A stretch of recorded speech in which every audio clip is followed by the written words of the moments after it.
เธอดีมาเราดีกลับถ้าลืมบุญคุณเราทับถมคืนแน่นอนนะอันนี้เป็นคำเบ้าที่เตือนให้งานเขมรที่อยู่ในประเทศไทยนะสบายดีพ่อแม่พี่น้องที่อยู่ในลาวและอยู่ต่างประเทศแล้วก็สบายดีพ่อแม่พี่น้องFCต้องฟังไทยเบิร์ดสุขุสุกนนะมีเพจซ่องเขมรนะได้ออกมาโพสต์คลิปสาวเขมรนะถือเงินเป็นฟอดเลยบอกว่าเป็นแรงงานในไทยแต่ไปเป็นเศรษฐีในทางฝั่งเขมรแน่นอนนะถ้าเฮ็ดตัวดีๆได้ล่ะเนาะโดยเจ้าของคลิปโพสต์ว่าสิ้นสุดการทำงานที่ไทยนะสะสมเงินได้ขนาดนี้แลกกับเงินเขมรได้มากมายก็อย่าลืมบุญคุณประเทศไทยนะเธอดีมาเราดีกลับถ้าลืมบุญคุณเราทับถมคืนแน่นอนนะซึ่งสาวเขมรนี่กลับไปเบิกเงินนะกับคนที่ฮับฝากเงินนะส่งกลับไปทางฝั่งเขมรเนาะสาวเขมรผู้นี้ไม่เฮ็ดเวียกในประเทศไทย5 ปีเนาะได้เงินเก็บไป400,000ว้าวนะ50 ล้านเดียวเลยเด้นะบอธรรมดานะ50 ล้านเดียวเยอะอยู่เด้หลายอยู่เด้นะเบิ่งคลิปสาวเขมรกันบองยีบออกกลจราได้ติเจเลือสิวาเวลุยบองยีบบองโอนขมายยืงได้ทการเอาไทยมีลุยจรันจราตรากาพญาตบเตี้ยไอเตะโตบองยีบบานบองยีบมีกลุ่มการเงียบบองยีบตัวยุลุยบองโอนดอกไหลเฟือกาปดอยนั่นนะตดอกไหลบองโอนรบลุยกลุ่มจำนวนให้ตรากาลุยดอลลาร์กับบ้านลุยขมายกับบ้านในบองโอนบองยีบบรรจุกองข้างขมายเพลียนแต่บดองบองโอนคอมเพลนจะบองโอนบองยีบเวลุยมาไพ่ปรำแคดกรองบองโอนสิวาหล่อตเนียมาโรยทนีสวัสดิ์เพียบโรยไปโรยบองโอนออกคนจรานะบองโอนได้จะเจริญเสวาเวลอยบองเยียบให้ออกคนบองใส่ดีคนนี้ได้จะเจริญบองเยียบออกคนจรานนี่แหละนะเงินเป็นฟดนะถ้าเฮ็ดตัวดีๆอยู่ไทยเฮ็ดเวียกอยู่ไทยดีๆนะก็ได้เงินเก็บไปสร้างตนสร้างตัวในประเทศของตัวเองนะซึ่งเขมรตอนนี้ก็มีคนที่เข้าใจทั้งด้านการเมืองทั้งด้านสถานการณ์เหตุการณ์ของไทยและกัมพูชานะอันนี้เนี่ยก็ถือว่าเป็นเศรษฐีในประเทศกัมพูชาแน่นอนนะแต่ก็คือว่านะอย่าลืมบุญคุณประเทศไทยนะผู้ที่ให้ข้าวให้น้ำให้ชีวิตที่ดีขึ้นนะถือว่าให้ข้าวให้น้ำได้จ้างเฮ็ดเวียกเด้เนาะเพราะว่าอย่างอยู่ในประเทศเขมรบ่ได้มีเวียกเฮ็ดเนาะก็บ่ต้องจำเป็นต้องไปลืมบุญคุณทางประเทศไทยผู้ที่ให้เวียกเฮ็ดให้เงินนะให้ค่าแหงและเอาเงินพวกนั้นไปซื้อข้าวซื้อน้ำเลี้ยงปากเลี้ยงท้องเลี้ยงคนในครอบครัวสร้างบ้านหรือซื้อรถให้ชีวิตตัวเองให้ดีขึ้นประเทศที่เฮ็ดให้ตัวเองให้ลืมตาอ้าปากได้นะแน่นอนว่าบุคคลลืมบุญคุณอย่างแน่นอนนะ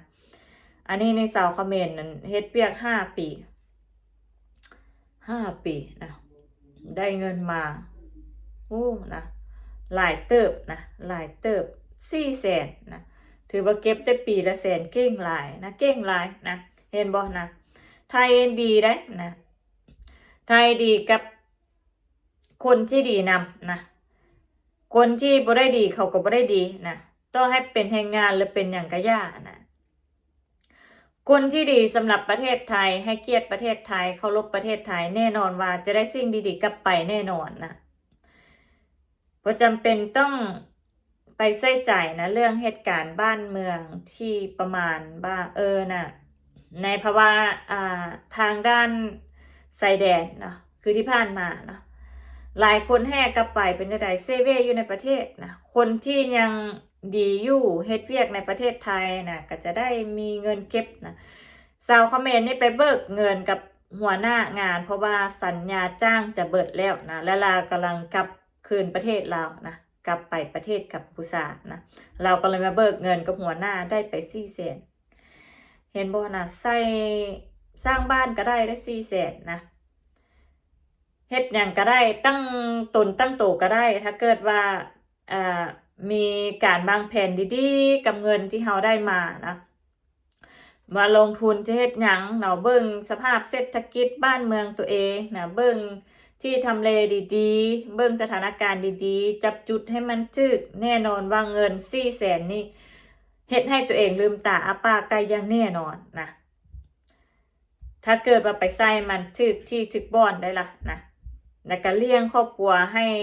มีชีวิตที่ดีขึ้นเลี้ยงตัวเองให้ลืมตาอ้าปากนะ นี่เด้นะอันนี้นี่เป็นผลจากการอยู่ที่ประเทศไทยเฮ็ดเวียกในประเทศไทยนะ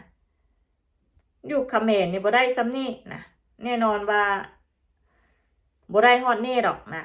ถ้าเฮ็ดเวียกในทางฝั่งเขมรก็น่าจะพอจะกุ้มมือเบนไปเท่านั้นแหละนะเดือนส้นเดือนบ่จักนะบางคนหั่นเด้นะจะเฮ็ดเปียกอยู่ในทางฝั่งเขมรนะแต่ว่านี่ทางประเทศไทยนี่คืออดออมเนาะใช้จ่ายแน่นอนว่าจะได้เงินเป็นกอบเป็นกำนะค่าแรงอยู่ในประเทศไทยค่อนข้างที่จะดีก่อนประเทศอ้อมข้างในละแวกอ้อมข้างหลายๆเท่าเลยนะถ้าเกิดเป็นทางฝั่งเขมรเนี่ยก็ย่านเป็น 2-3 เท่าพุ่นแหละนะที่ค่าจ้างของไทยดีก่อนนะทางฝั่งสปปลาวกะ2 เท่า 3 เท่าคือกันนะค่าจ้างนะที่คนที่เป็นแรงงานทางฝั่ง2 ฝั่งนี่ไปเฮ็ดเวียกในทางฝั่งไทยนะเห็นบ่นะประเทศไทยมีอย่างดีนะดีมากมายดีนะมีเวียกให้แรงงานที่คนที่ขาดเขินแรงงานที่บ่มีเวียกเฮ็ดในประเทศตัวเองนะ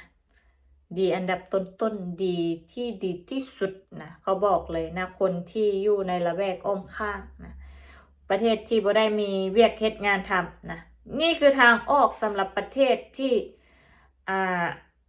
ประเทศที่บ่มีเวียกเฮ็ดประเทศที่เรียนมาแล้วเซเวอยู่ในประเทศตัวเองประเทศที่ใหญ่ขึ้นมาแล้วเพอเจอหน้าออกมาแล้วเรียนจบมาแล้วบ่มีเวียกเฮ็ดนะนี่แหละนะค่าเข้าไปในประเทศไทยนี่เวียกเฮ็ดนี่บ่ได้อึดนะอย่างคิดไล่ๆใน12,000ไปละนะ12,000เฮ็ดเวียกทั่วไปนะค่าแรงถ้าเกิดเฮ็ด OT ไปนำนี่นะบางคนก็ได้15,000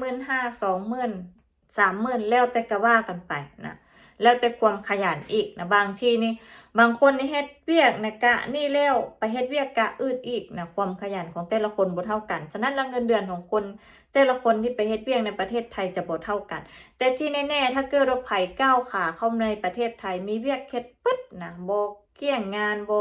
ขี้ค้านบ่จู้จี้จุกจิกบ่เฮ็ดโตเป็นอันตพาลเฮ็ดโตดีๆมีเวียกเฮ็ดปึ๊ดแฮงไปที่มองที่ว่าหัวหน้าฮักแน่ก็แฮงดีเข้าไปใหญ่นี่เงินค่าอยู่ค่ากินเขาก็สิสนับสนุนมีหยังหัวหน้าก็สิแบ่งให้นะมีหยังที่พอที่จะเขาจะช่วยเหลือเขาก็ช่วยเหลือนะไทยใจดีได้สู่พระผู้ใดว่าไทยบ่ใจดีนะประเทศไทยให้ที่พึ่งที่อยู่อาศัยให้ประเทศไทยให้ที่พักที่ห่มที่อยู่ที่กินนะดีที่สุดแล้วในอาเซียนนะแถมบ่พอในภาษาไทยนี่ละแวกอ้อมข้างฮู้กันแทบเบิดนะเว้าภาษาไทยกันจ้อยๆนะฉะนั้นเราอย่าลืมบุญคุณประเทศไทยเนาะนะเป็นผู้ที่ให้เวียกให้งานทำให้ชีวิตที่ดีขึ้นเนาะ